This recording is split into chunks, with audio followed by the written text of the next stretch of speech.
북한이 발사 예고 기간 시즌 날인 오늘 오전 9시 51분쯤 장거리 로켓을 발사했습니다.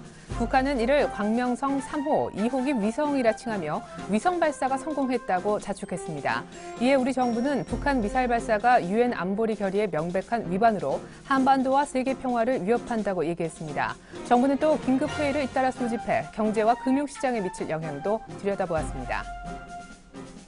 미국의 10월달 수출이 근 4년 만에 최대폭으로 떨어지면서 무역 적자폭이 다시금 커졌습니다. 지난 10월 무역 수지 적자는 총 422억 달러로 전달 수정치보다 4.9% 증가했습니다. 수입이 1년 반 만에 최저치를 기록했음에도 수출 감소폭이 더 컸기 때문입니다. 글로벌 수요 침체가 4분기 미국 성장에 걸림돌이 되고 있다는 평가가 나오고 있습니다. 우리나라 11월 달 취업자 증가 규모가 35만 명에 그쳐 1년 2개월 만에 가장 적게 늘어났습니다. 통계청이 발표한 고용 동향을 보면 11월 취업자 수는 2,494만 1,000명으로 지난해 같은 달보다 35만 3천 명만 증가했습니다. 이는 지난해 9월 이후 최저치입니다. 한편 실업률은 2.8%로 작년 같은 달보다 0.1%포인트 내렸습니다. 국민소득이 제자리 걸음인 가운데 유럽 재정위기 이후 경기 침체라는 악재까지 겹치며 총 저축률이 30년 만에 최저치까지 떨어졌습니다. 한국은행과 통계청에 따르면 우리나라의 총 저축률은 3분기 기준 30.4%로 1982년 3분기에 27.9% 이래 가장 낮았습니다.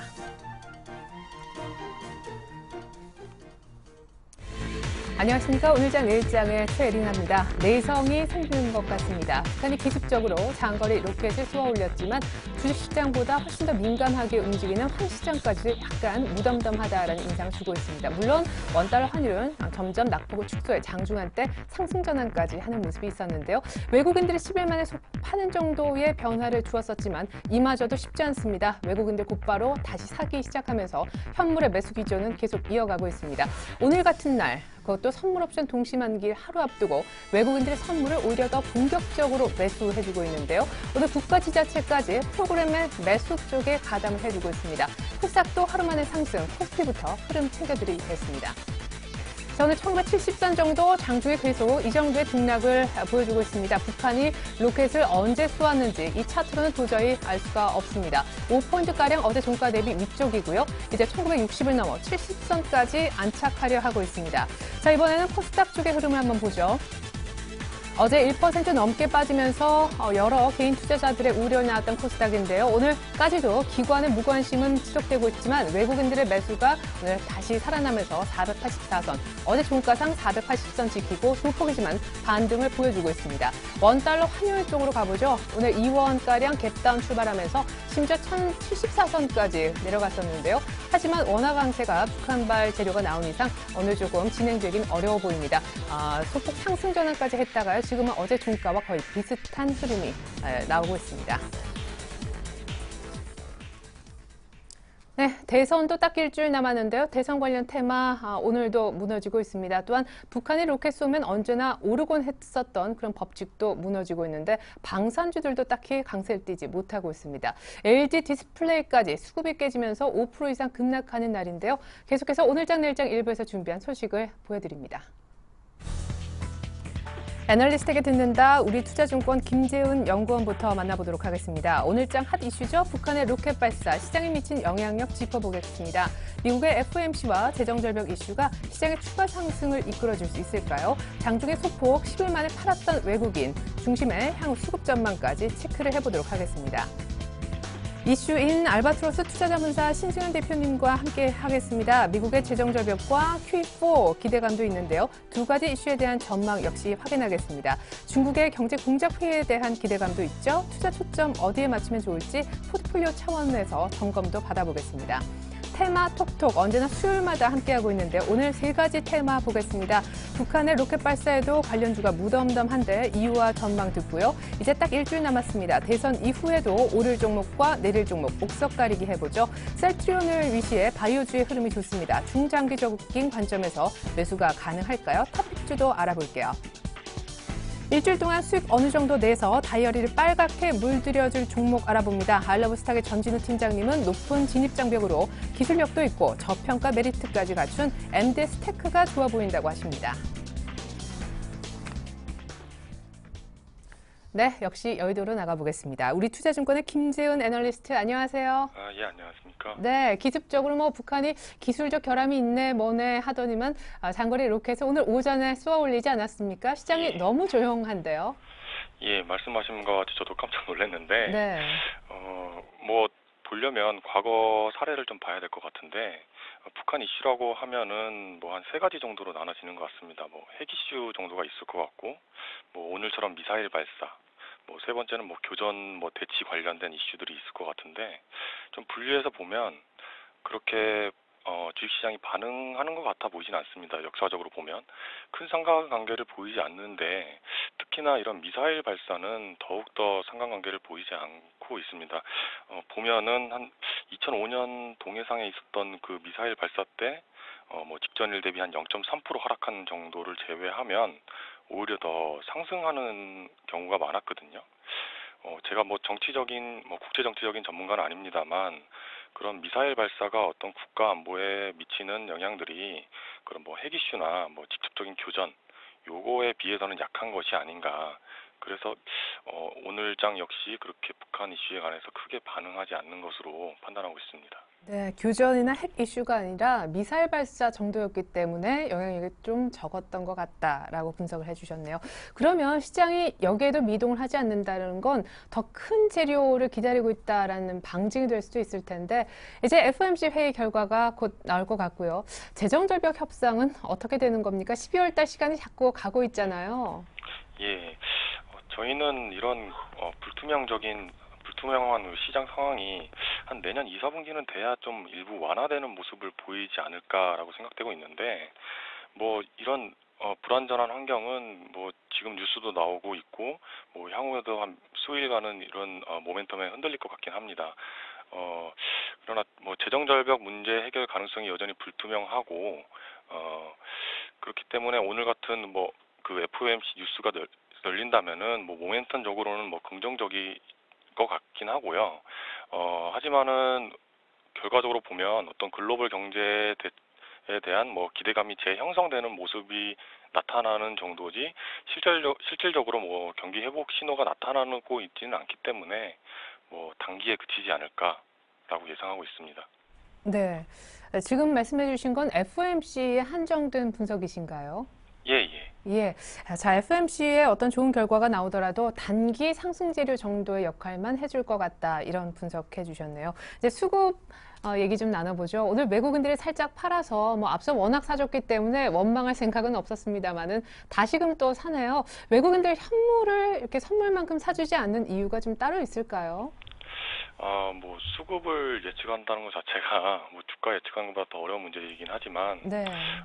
뭐 가지고 있는 데이터를 가지고 보면 여전히 뭐 신흥국 지역이 뭐 디벨롭 마켓 대비해서는 여전히 펀드 자금이 계속 지속적으로 유입이 되고 있고 가능한 데이터가 지난 11월 국적별 그 금융감독에서 제시하는 데이터를 보면 뭐 영국계 자금이 좀 많이 빠지긴 했지만 미국계 자금은 11월 한 달간은 뭐 순매수로 전환이 됐기 때문에 뭐 FOMC나 뭐 이런 재정 절벽 이슈가 어느 정도 이렇게 완화되는 모습을 보인다면 미국계 순매수도 미국계 그런 수급도 어느 정도 좀 기대를 해볼 수 있지 않을까.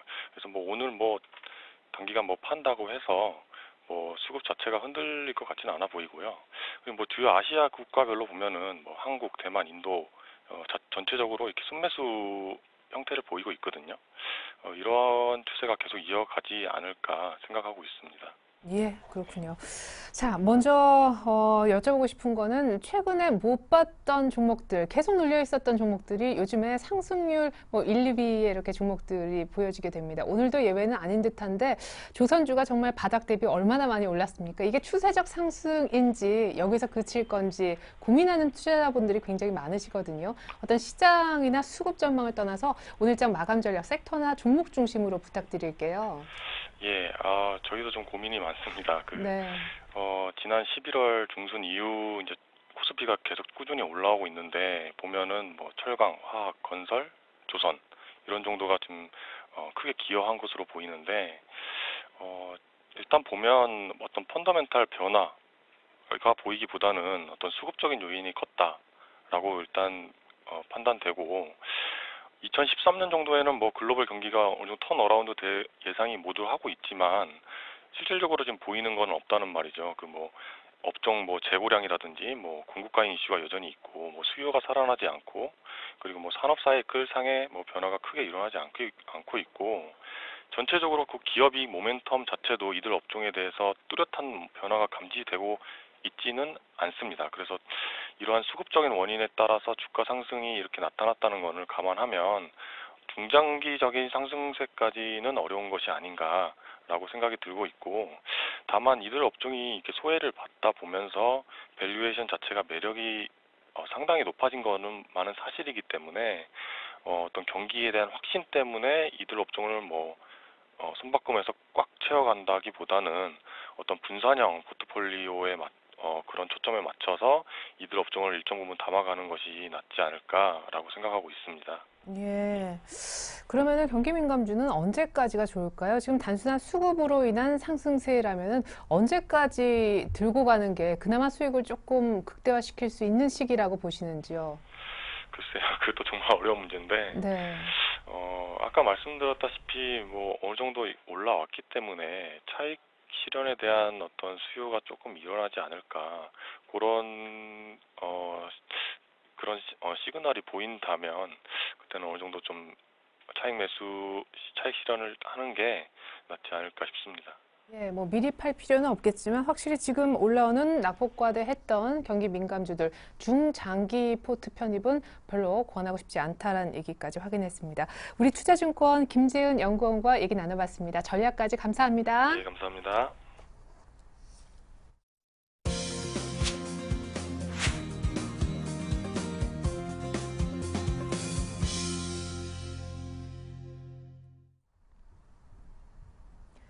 네, 이 시간 우리 알바트로스 투자자문사 신승윤 대표님과 함께 보겠습니다. 대표님 안녕하세요. 네, 안녕하십니까. 네, 지난주 이 시간과 다른 점이 있다면 낙폭과대주들이 정말 많이 올라왔다는 점, 중국 시장도 많이 살아났고요. 외국인들의 매수도 지금 10일째 이어지고 있네요. 네, 일단 뭐 지금 현재 시장 키포인트 뭐 한 세 가지 정도 정리를 해보자면, 오늘 저녁에 있을 FOMC 회의 되겠죠. 미국에서의 그 추가 양적 완화에 대한 기대감 분명히 지금 현재 시장 한 중앙 투자 심리 한 가운데 자리 잡고 있다라고 말씀을 드려야 될 것 같고요. 두 번째는 중국 관련된 얘기가 되겠습니다. 이제 그 이번 주 중에 경제 공작 회의가 열린다라는 얘기가 있긴 합니다. 근데 아직 구체적인 지금 현재 일정은 나타나고 있지 않은 그런 상황이고요. 다만 이제 그 중국 경제 공작 회의에 대한 기대감 분명히 우리 시장 내 작용을 하고 있다라고 말씀을 드릴 수 있을 것 같습니다. 그리고 더 나아가서는 외국인의 수급 개선 부분, 지금 최은희 앵커께서도 지금 10일 연속 외국인 매수에 말씀을 해주셨는데 외국인들의 수급 개선 부분 시장 내 긍정적인 요소로 지금 작용을 하고 있다라고 지금 현재 시황 부분 요약을 할 수 있을 것 같습니다. 예. 자, 일단 시장의 큰 변화인 낙폭과대 경기 민감주 최근의 어떤 상승세에 대해서 어떤 의견을 갖고 계신지 궁금합니다. 사실 한정된 재원 속에 그 바람에 소외됐던 코스닥도 참 불쌍하지 않았습니까? 그렇죠. 지금 일단 큰 그림에서 오히려 이제 그 외국인들이 시장을 어떻게 바라보느냐, 과연 외국인들이 왜 최근 들어서 지난 열흘 동안 사고 있는지를 우리 시청자 여러분들 조금 좀 곱씹어서 생각을 해보실 필요가 있어 보이는데, 외국인들이 지금 사고 있는 이유 크게 생각을 해보면요, 두 가지로 요약이 될 수 있다라는 그런 생각입니다. 첫 번째는 계속 말씀을 드리고 있는 부분입니다. 외국인은 현재 뭐 주식을 사고 있다라기보다는 오히려 우리나라를 사고 있다. 다시 말씀을 드리면 환율을 사고 있다라고 보시는 것이 조금은 더 바람직한 어떤 그 시각이 아닌가라는 그런 생각이고요. 계속되는 양적 완화에 대한 기대감, 그리고 일본의 그 선거도 얼마 남지 않은 걸로 이제 이렇게 얘기가 되고 있는데, 일본 계속되는 추가 양적 완화에 대한 기대감 계속되고 있습니다. 그렇다면 글로벌 양적 완화, 이에 따라서 환약소국인 우리나라 원화 같은 경우에는 계속해서 절상이 될 수밖에 없다라는 있다라는 점. 그렇다면 실질적인 실물 경기와 금융 경기와는 조금은 좀 다른 각도에서 생각을 해볼 필요가 있다. 다시 말씀을 드리면 글로벌 유동성은 우리나라의 환율을 계속해서 살 수밖에 없는 그런 입장이 아닐까라는 그런 말씀 좀 드려보고요. 또 한 가지는 지금 미국에서 계속해서 추진되고 있는 자본이득세 관련된 논란 얘기가 되겠습니다. 뭐 구체적으로 이제 결정이 됐습니다. 그 내년부터는 자본이득세가 조금은 더 강화된다라고 이미 결정이 된 걸로 지금 알려지고 있죠. 그런 상황에서 본다면 외국인들, 특히나 미국 주식 투자자들 입장에서는 일단 과거에 사왔던 주식들을 일단 그 매도를 해서 가격을 확정을 하고 그러면서 이제 그 세금을 피해가면서 다시금 이제는 매수 단가를 조금은 올려서라도 지금 현재 우리 시장을 사려는 그런 움직임이 분명히 나타나고 있다. 이에 따라서 외국인 지난 열흘 동안 1조가 넘는 순매수세가 나타났다라고 보셔야 되는 것이 맞다라는 그런 생각이고요. 이런 상황들, 이런 추세들은 일단은 연말 정도까지는 지속될 가능성이 분명히 있다라고 보셔야 되겠습니다. 그리고 이제 그 전반적으로 이제 그 경기 민감 대형주 그리고 중소형주 돈에 뭐 일단 그 한정된 부분들 말씀을 해주셨습니다만 전반적으로 이제 그 뭐 쏠림 현상 이런 부분들이 결국은 조금은 좀 완화되는 그런 모습 나타나고 있죠. 이런 부분들 시장에 아직까지는 기본적인 추세는 분명히 아니다라는 것. 따라서 지금 현재 분명한 방향성이 나타나고 있지 않다. 그렇기 때문에 우리 시청자 여러분들께서는 분명하게 끊어가는 전략을 취하셔야 되겠다라고 말씀을 정리해드리겠습니다. 예, 알겠습니다. 경기 민감 대형주 샀다면 바로바로 수익을 좀 실현하는 쪽에 대응을 짜주셨는데 시장의 큰 얘기, 이제 미국과 중국 얘기에 대한 견해 묻고 싶습니다. 일단 미국은 재정절벽 이슈야 뭐 계속 지금 끌고 다니는 이슈가 되겠고 FOMC에 대한 의견인데요. 이 QE4라고 이제 통칭되는 추가 경기 부양에 대한 기대감이 있지 않습니까? 제가 궁금한 부분은 사실 어떤 형태이든 이미 뭔가가 나올 것이라 다 알고 있기 때문에 재료가 너무 시장에 빠르게 녹아버린 것 아닌가 선반영 걱정이 좀 됩니다. 어떻게 생각하시는지요? 네, 저도 뭐 우리 최은희 앵커 말씀에 적극적으로 동의를 하는 그런 입장입니다. 그래서 뭐 재정절벽 이슈라든지 QE4 이슈라든지 이런 부분들 어찌 보면요 조금 좀 우스갯소리로 말씀을 드린다라면 뭐 믿자야 본전 그리고 잘해야 본전이라는 뭐 두 가지 측면에서 본다면 잘해야 본전인 어떤 그러한 상황이 아닐까라는 그런 생각 좀 많이 듭니다. 다시 말씀을 드리면 오히려 이게 그 기대감이 그대로 그냥 기대감에서 끝나버린다라고 하면은 실망감이 오히려 시장 내에 더욱더 크게 작용하는 그런 쪽에서 변동성을 키울 가능성이 있고요. 실질적으로 시장에서 기대할 만한 그런 결과가 나왔다 하더라도 시장 내로의 어떤 그 긍정적인 영향은 다소간 이미 시장 내 선반영되어 있다라고 보시는 것이 맞지 않나. 따라서 일단 뭐 일시적인 뭐 반등 상황에 그칠 가능성이 높겠다라고 저 개인적으로는 판단하고 있습니다. 예. 자, 그러면 중국 경제공작회의에 대한 기대감 부분은 어느 정도 가지는 것이 적당할지 궁금합니다. 얼마 전 이제 시진핑 총서기의 발언을 토대로 해서 여러 분석들이 있었었고 또 소비 키워드가 나오면서 관련 소재 산업재까지 지금 올라와 있는 상황인데 이 회의가 지금 일정은 아직 안 나왔지만 곧 개최될 거죠. 이 자리가 왜 중요한지요? 네, 일단 뭐 경제공작회의 올 연말 이전에는 무조건 해야 되는 그런 회의가 되겠습니다. 그래야만 내년 2월 말이죠. 이제 그 전국인민공작회의 시진핑 주석 당선 이후에 가장 먼저 처음으로 열리는 전체 공산당 첫 번째 회의가 되겠습니다. 이번에 이제 경제 관련해서 어떤 그 구체적인 상황들 분명히 나올 텐데요. 문제는 이제 그 과연 8%냐, 7.5%냐 아니면 7.0%냐의 그 지금 현재 그 장기 경제 성장률을 어느 정도의 포커스를 맞출 것이냐가 가장 지금 시장 내에서 관심사라고 보셔야 될 것 같습니다.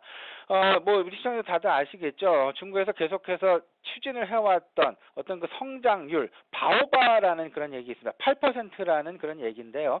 8%가 유지가 안 되는 그런 상황. 지금 이런 부분들 많은 부분 지금 희석되어 있는 그런 상황이다. 따라서 지금 7.5% 내외의 성장 목표로 하향될 가능성이 크다라는 점. 그렇다면은 오히려 그 이번 지금 최근에 나타나고 있는 중국 관련 뭐 소비재라든지 중국 관련 그 경기 민감주라든지 이런 부분에 대한 상승 동력 부분 상당 부분 제한이 나타날 가능성이 있어 보이고요.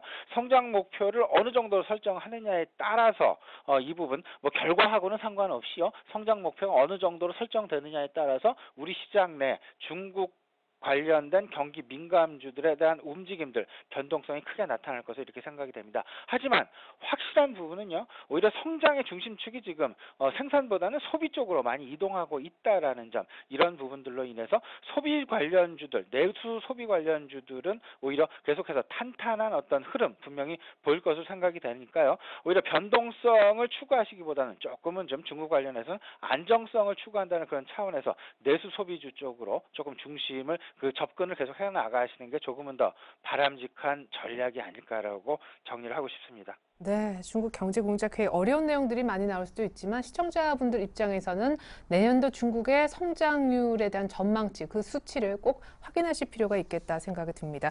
자, 그럼 이제 포트폴리오 얘기로 좀 넘어가 보죠. 만약에 경기 민감 낙폭과대 소재 산업재 지금 오르는 게 트렌드가 아니라고 한다면 지금 현재 트렌드는 뭐라고 보시는지, 그리고 11월 저점 부근에서 헤매고 있는 코스닥은 언제쯤 살아날 수 있겠습니까? 일단 뭐 지금 코스닥 먼저 말씀을 드려보면요. 일단 뭐 대선이 진행되는 지금 현재 상황에서 과연 이제 코스닥에 있는 중소형 관심주들이 오를까라는 부분은 조금 좀 조정으로 이해하시는 것이 좀 좋지 않을까 이렇게 생각이 됩니다. 일단 정책과 관련된 신규 정책, 분명히 대통령이 당선이 되면은 신규 정책 많이 나옵니다. 따라서 정책 관련된 테마주들 많이 움직일 가능성이 있습니다. 그 전까지는 일단은 상대적으로 정책과 좀 둔감한, 정책과 상대적으로 좀 영향을 덜 받는 대형주들이 움직일 가능성이 좀 높다라는 쪽을 좀 무게를 두시는 게 좀 좋을 것 같고요. 오히려 이제 코스닥 관련주들, 코스닥 관련된 그런 주식들은 조금 좀 대선 이후부터 분명히 방향성을 찾아날 것이다라고 보시는 것이 이렇게 좀 맞다라고 생각을 합니다. 이제 연말 다가오고 있습니다. 연말 과연 시장의 화두 무엇일까 생각을 해보면 첫 번째는 외국인과 기관들 지금 수익률을 새롭게 만들어 나가는 그런 상황이 절대 아니다라고 보셔야 될 겁니다.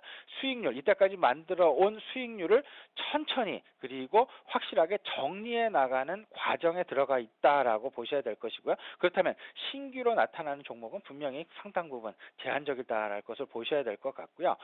오히려 이제 연말로 다가갈수록 G2 소비 관련주에 대해서 관심을 가져야 되겠다. 그리고 또 한 가지 말씀을 드린다 보면요. IT 관련해서 분명히 연말 연초 되면은 완성품 업체, 현대차도 그렇고 삼성전자, LG전자, SK텔레콤 마찬가지가 되겠죠.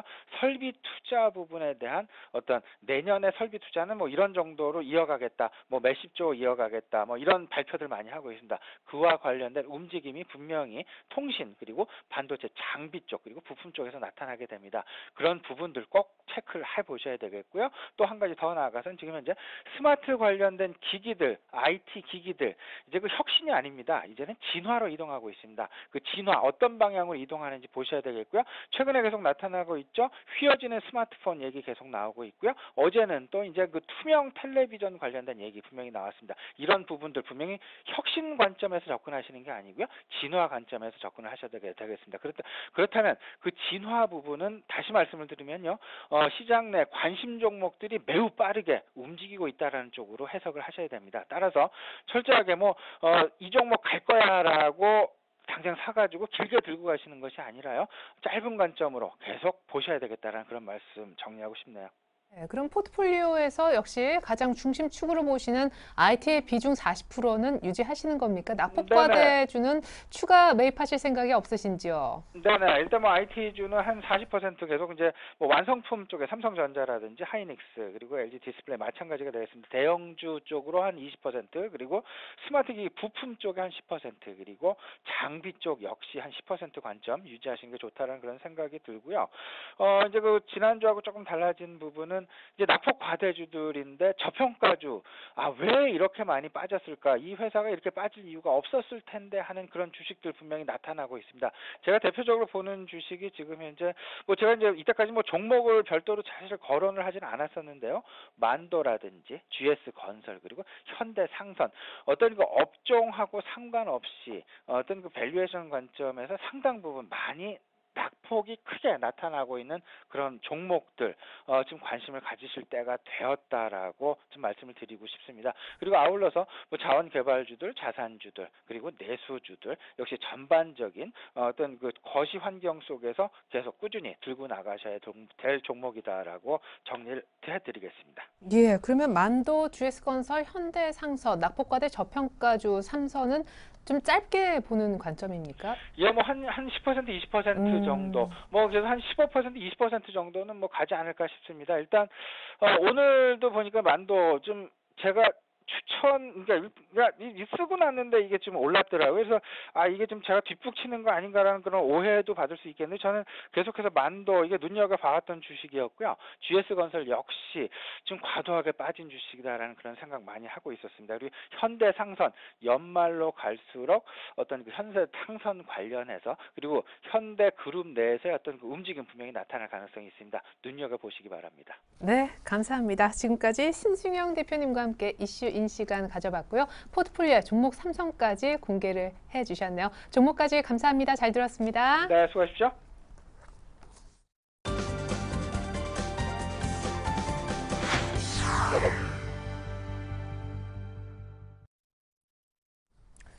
네, 테마주 알아보는 시간입니다. 테마톡톡. 오늘 시장에서 관심 받고 있는 테마주 어떤 것들이 있을까요? 네, 저희가 준비한 첫 번째 테마는요, 방산주입니다. 오늘 북한이 로켓 쐈으니까 이쪽 일단은 들여다보지 않을 수가 없는데요. 잘못된 거 아니냐고요? 맞습니다. 빅텍, 스페코, 퍼스텍.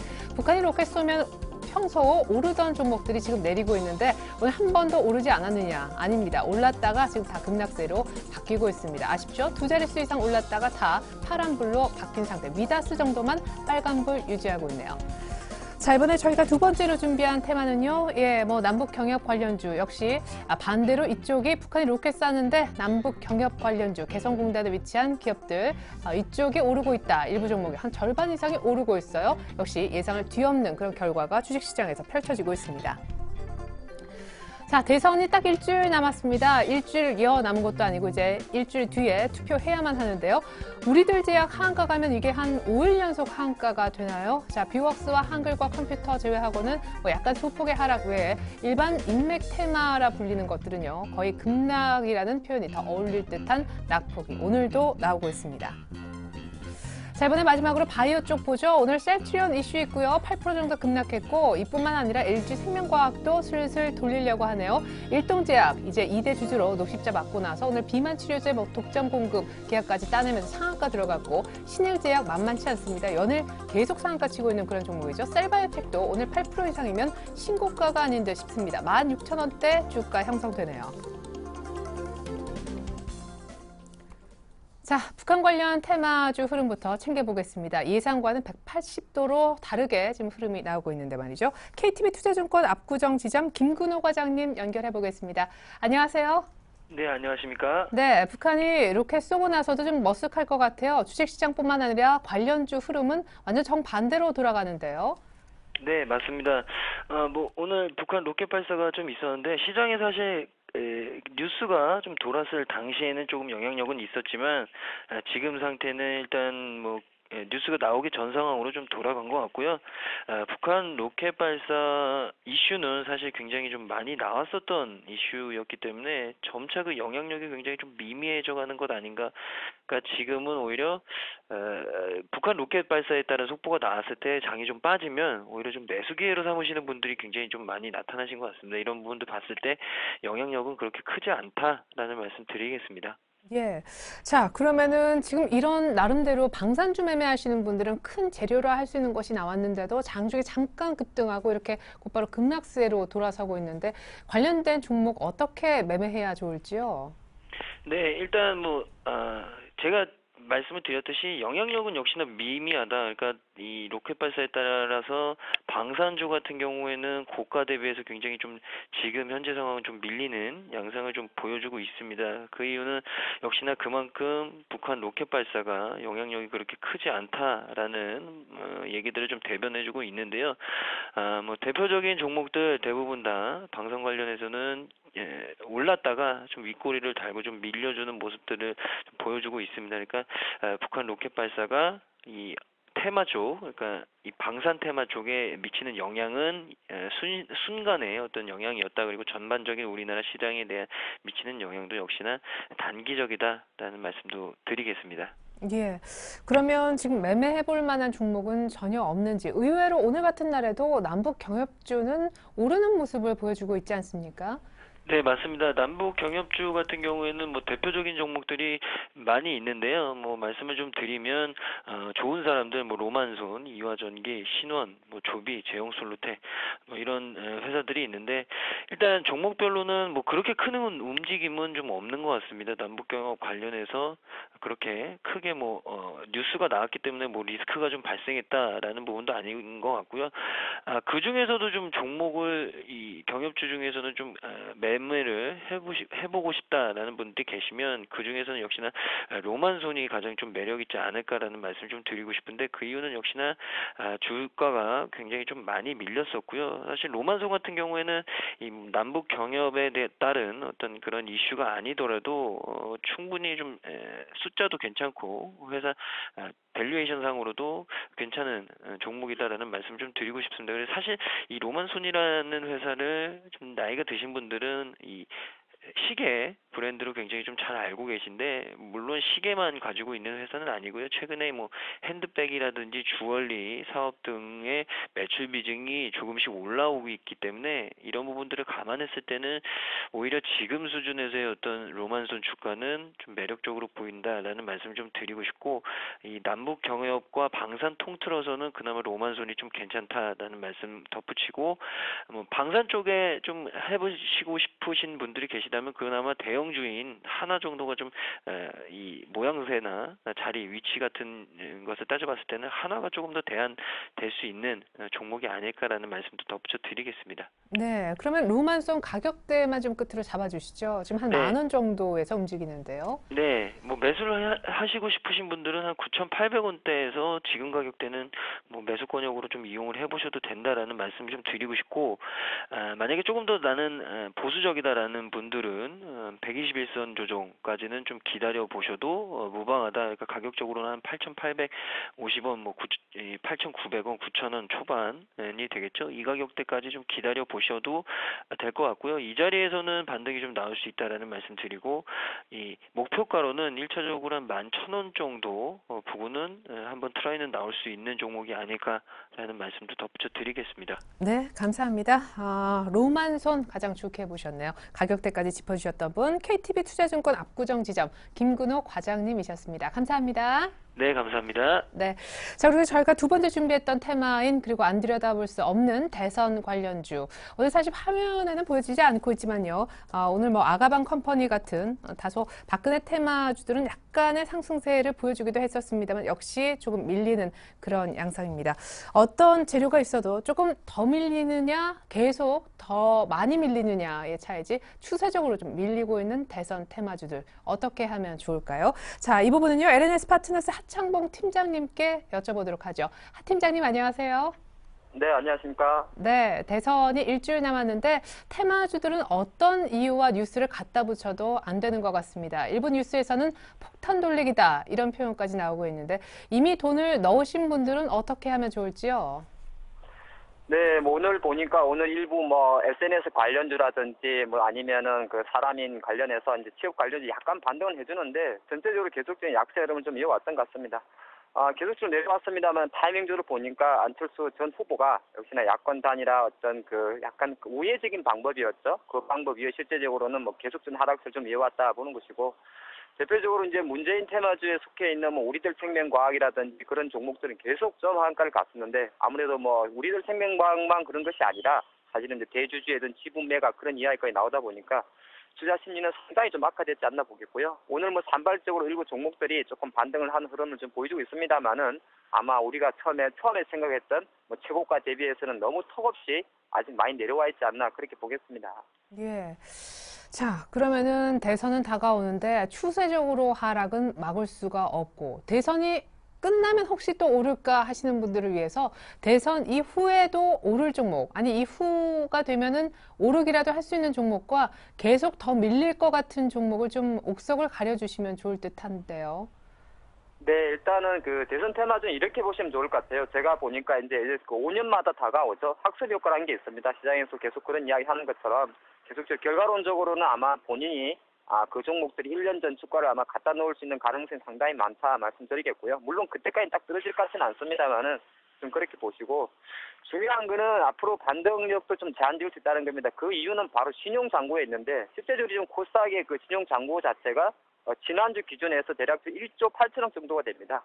코스닥 시가총액이 100조 원 조금 넘으니까 뭐 신용장고만 해도 2% 그리고 신용이 안 잡히는 속칭 스탁론까지 합치면은 상당히 어마어마한 물량 자체가 반등 시 매도 물량으로 대기하고 있다 그렇게 보는 것이고요.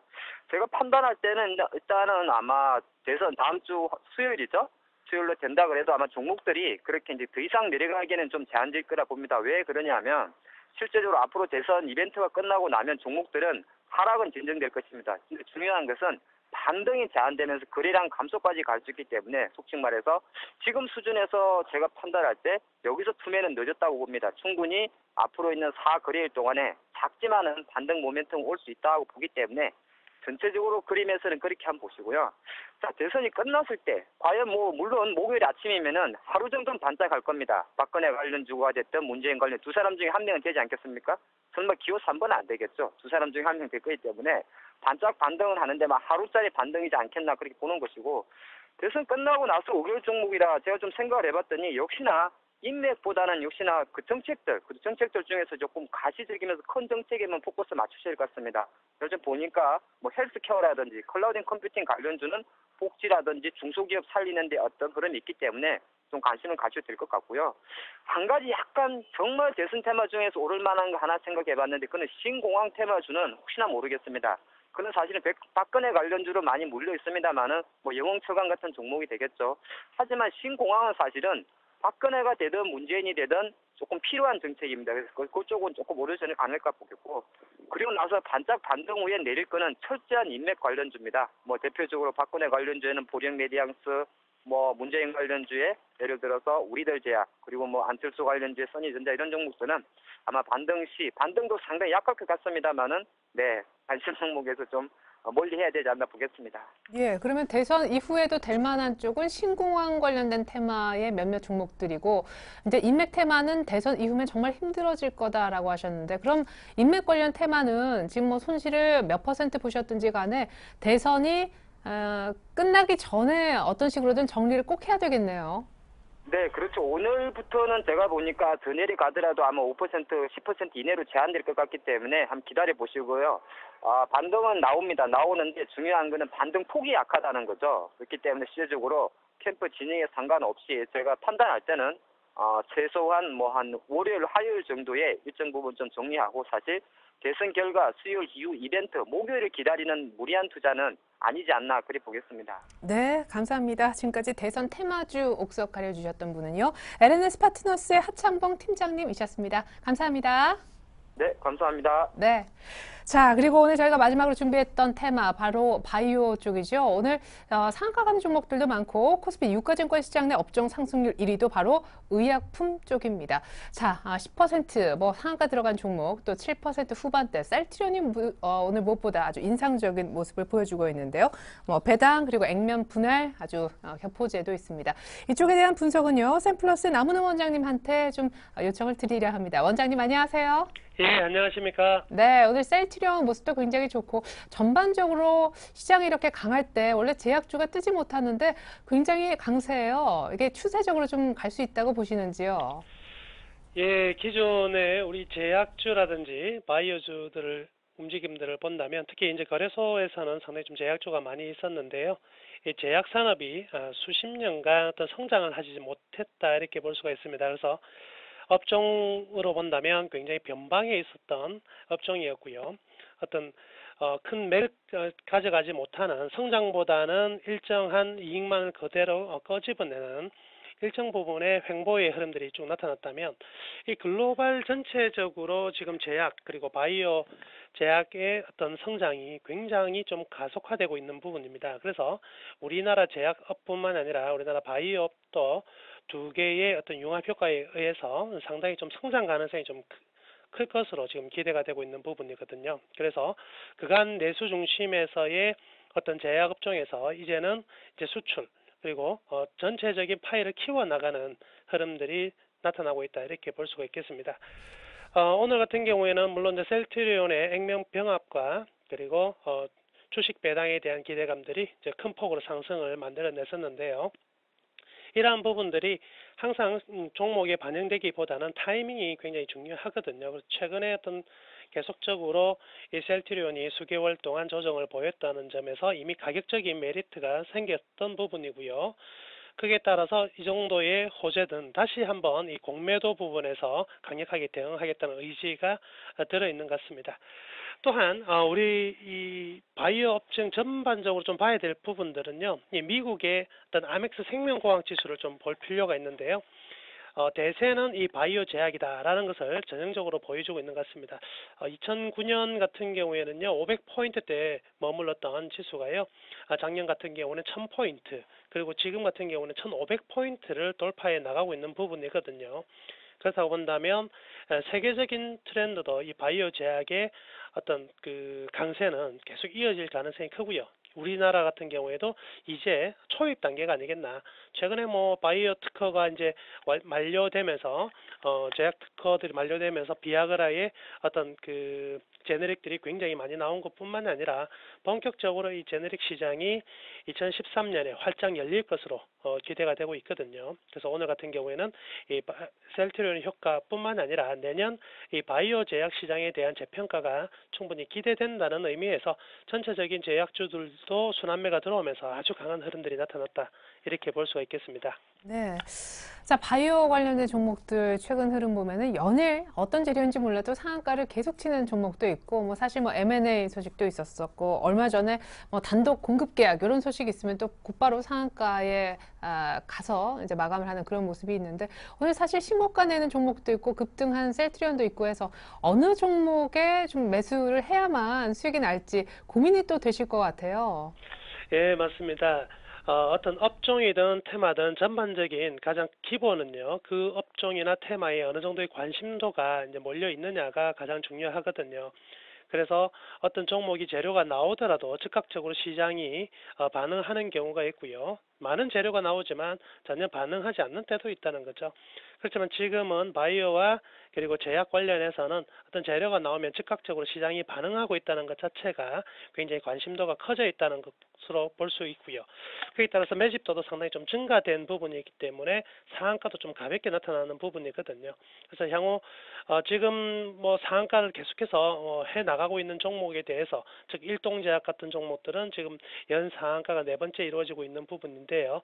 이런 종목의 추격이 부담스럽다면 충분히 좀 안정적으로 접근하기에는 이 셀트리온이 그래도 아직은 아주 좋은 시점이 아닌가라고 볼 수가 있겠습니다. 현재 한 7%대 상승이 나오고 있는 부분이지만 오늘 하루를 떠나가지고요, 이 셀트리온이 기본적으로 올 6월달 이후에 지속적으로 6개월 동안 조정을 받았다는 부분들을 생각해 본다면 가격적으로 전혀 무리가 없는 부분이거든요. 그리고 27,000원이란 전일 가격이 추세의 하락 부분에서 상단에 포지한 저항선인 부분이었는데요. 이렇게 강하게 갭으로 뚫어내면서 급상승이 나왔다는 것 자체가 굉장히 탄력적이다 이렇게 볼 수가 있겠습니다. 그래서 오늘 당장 매수에 들어가지 않더라도 이 셀트리온을 한 28,500원 선, 28,500원 선 이하가 된다면 분할해서 매수 들어가도 될 것 같고요.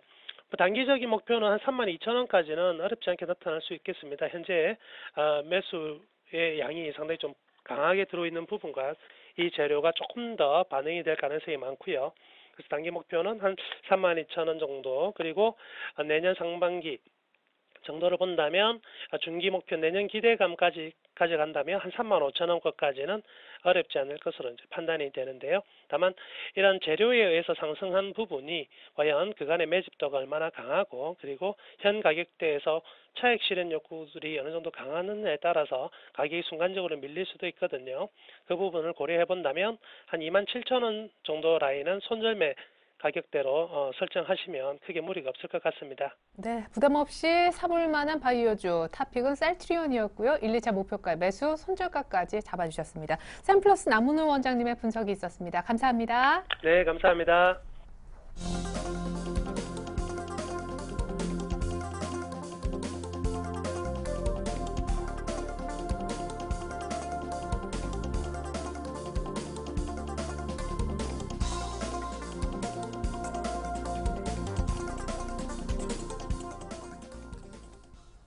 네, 지금부터는요, 일주일간 사서 어느 정도 수익 낼 수 있는 종목 알아보는 시간입니다. 7일간의 수익 다이어리부터 오늘도 먼저 펼쳐봅니다.